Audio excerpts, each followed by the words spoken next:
Desde el primer minuto de este martes abrió el sistema electrónico para la consulta sobre el presupuesto participativo 2019, el cual estará disponible hasta el último minuto del 30 de agosto. Les recuerdo que podrán emitir su opinión por internet quienes se registraron para esta modalidad y hayan recibido vía correo certificado la contraseña de acceso al sistema.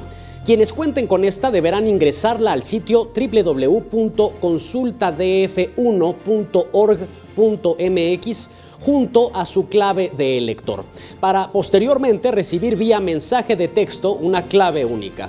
De esta manera podrán acceder al catálogo de proyectos de mejora y emitir su opinión.